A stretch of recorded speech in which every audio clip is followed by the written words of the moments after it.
What's up guys, and welcome back to another episode of the Realistic Career Mode. This is episode number 27. We'll start today's episode by seeing that Walcott's move to Arouca has fallen through, though Will Ferry is off to Lugano. I mentioned in the last episode he's turned his bid down for Nathan Redmond from Wolves. As we know, just signed a contract extension, so I'm realistic to suggest he will be leaving after signing a new 2.5-year deal. I mentioned in the last episode, with those free transfers there, I can't really do anything about them. Of course, I can extend a contract and, make sure there's no guarantee that those players will be leaving on frees, but it's not worth it. Ferry's not got the quality, so he's going to go to Lugano. That's, again, it's not beyond the realms of possibility, though. Of course, it would be more likely he stays in the Football League, but for Theo Walcott, he's staying here for now. And to be honest, I don't think he will leave on a pre-contract either, because his wages are so high. It's unlikely that a club of his current level are able to afford his wage demands. Right now he's on 36 grand a week, so I think Walcott will probably stay and finish his career here with Southampton at the end of the season, which to me would be very realistic indeed. Still, first game of today's episode on the back of the win against the Blades. 3 straight wins in all competitions now. Rotherham away. The Millers here in the FA Cup last 32 at the New York Stadium, taking on the League One side, and this game came just a few days for the second leg of our EFL Cup semi-final second against the Gunners in midweek. So heading into the game, I had a couple of starters out there, but for the first time in I don't know how many years, I'm prioritising the Carabao Cup over the FA Cup. And why? Because we're 90 minutes away from a possible chance at Wembley. But in the FA Cup, we still got several rounds to go before we have the chance. We took the lead in the first half, though. Keane, Lewis Potter, the former Tiger, making it 1-0, put us in front in 62 minutes in. How typical is this? Just signed a contract extension, and he's having a great season, to be fair, in limited minutes. Nathan Redmond tripped up, goes down, stays down, forced off on the stretcher. But to be fair, I was kind of pleased to see it in a way, because I'll be honest here, we've not had that many injuries since the series began. And to be fair,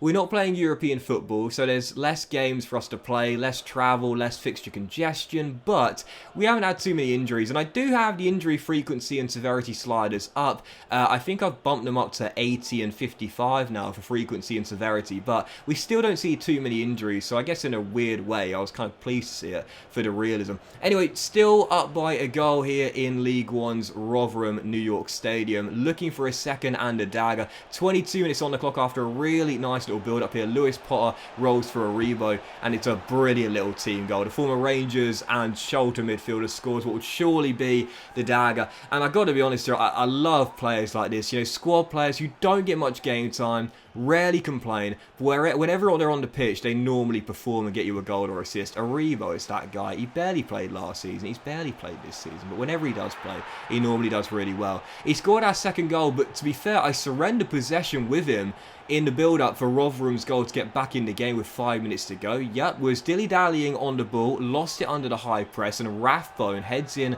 a little dink into the middle to make it 2-1. And with just under 10 minutes to go, I was thinking, can we hold on here? Rotherham come out of their shells, putting us under pressure, looking to force a replay at St Mary's. Wiles cuts around Livramento, rolls it through to the goal scorer Rathbone, offloads to his teammate, and in stoppage time, with virtually the final kick of the game, Ladapo makes it 2-2, and the Millers, from 2-0 down, force a replay. Yep, those late goals in FIFA are just so unavoidable sometimes, and I was fuming as well, because the last thing we need right now is a replay. We're back to good form in the Premier League. We're back in the top 4. We're into the EFL Cup semi-finals. We've got the second leg in midweek against the Gunners. Last thing we need is another game in the calendar in an already fixture congested month of January. But it's what we got. I threw it away from 2 goals up to 2-2, and we are heading to a replay at St Mary's. So sickening. Those late goals at times just so unavoidable. So, yep, 2-2, the final score there. Replay to come at St Mary's for the 4th round. And heading into the following game, after we saw that Redmond dislocated his shoulder, he's done for 2 months. That is so disappointing, because Nathan this season, he's been really good. I mean, seriously, he's averaging like a goal or an assist once every 2 games. He's been so impressive this year, Nathan Redmond, and that's why he got the contract extension. But for the second game of today's episode, this was perhaps the biggest of the series so far. Yep, second leg, Carabao Cup semi-final against Arsenal. and I really didn't know how to feel pre-game. Are we favourites? Are we underdogs? Well, personally, I thought this could go either way. So starting the game off, I had to be composed, I had to be disciplined. The last thing we needed was to concede an early goal against a big team like we so often do. And inside the first 3 minutes after we defended the free kick, we came on the counter and Ritsu smacks in the open, and I was going ballistic at this point. Bale feeds through, a Japanese sensation, and it was so funny because I thought I totally cocked it up as well. I was running through one-on-one, and we know Ritsu's a left-footed player. I didn't shift it onto his left foot and tried to bend it past Ramsdale, even though I had the time. I blasted it with a weaker right foot, and in the end it proved to be the right decision, unintentionally. Top bins, Ramsdale beaten, and the Saints take the lead in the semi, but we knew Arsenal were going to hit back. 14 minutes in, a chance to get back on level terms. Alexander Isaac finds Maitland-Niles, but Johnston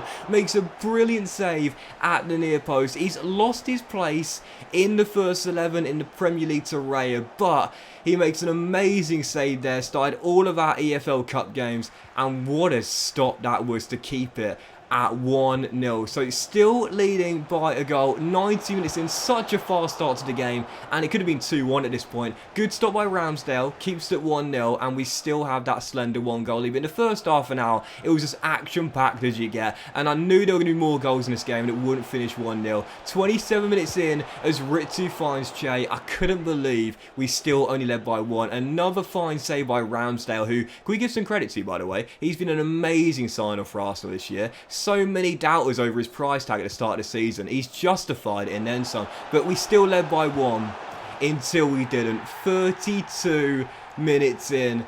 And I talk about our signings this season and how important they've been. Raya between the sticks in the Premier League. Bale, the global superstar, returning to where it all began. Lookman's been sublime. But I think the best sign of the summer was signing this guy to a new 1-year extension. Ritsu gets our second, and then Bale almost caught Ramsdale out with 7 minutes to go in half. It was a crazy first half. Everything was going on, and Bale from 35 yards. Oh my god, that would have been my best goal in FIFA 22. Not quite a halfway line goal, but not too far from it. Ramsdale turns it onto the bar, and then from the corner, almost gifted us a goal to go 3-0 up. Clearance off the line after he got caught in no man's land, and we still led by 2. And in the first half, which was so action-packed, the second half had very little going on until 7.5 minutes to go. This guy who always scores against me, Bukayo Saka, halves the deficit, makes it 2-1, 7.5 minutes on the clock, and all I was thinking was flashbacks to the game on the weekend. From 2-0 up and cruising against Rotherham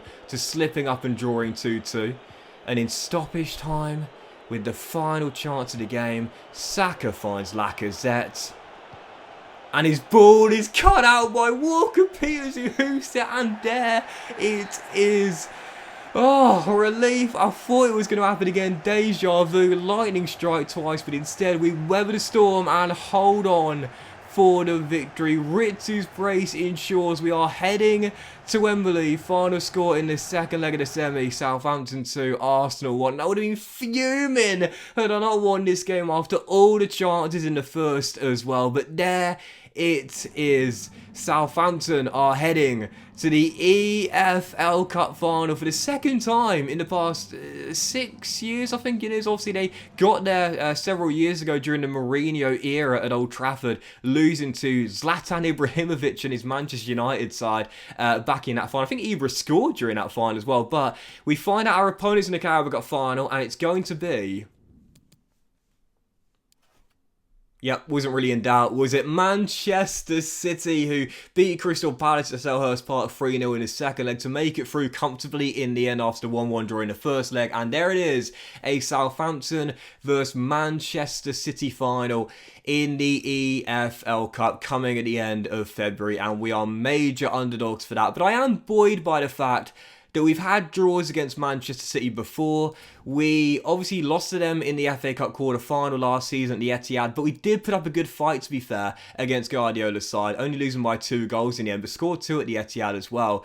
And, you know, we knocked out Chelsea in the quarters, and we knocked out Arsenal in the semi, so it's not like we can't beat the big teams. I mean, okay, we've barely beaten them. We've only had 2 wins in about 14, 15 attempts against big sides, but even so, it does give me slight confidence in the final that it won't be a one-sided affair.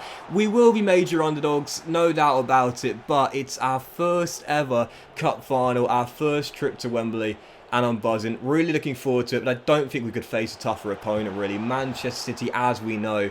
Liverpool, actually, after their win against Chelsea, are now the most successful team in Carabao Cup history. They've won it a record 9 times.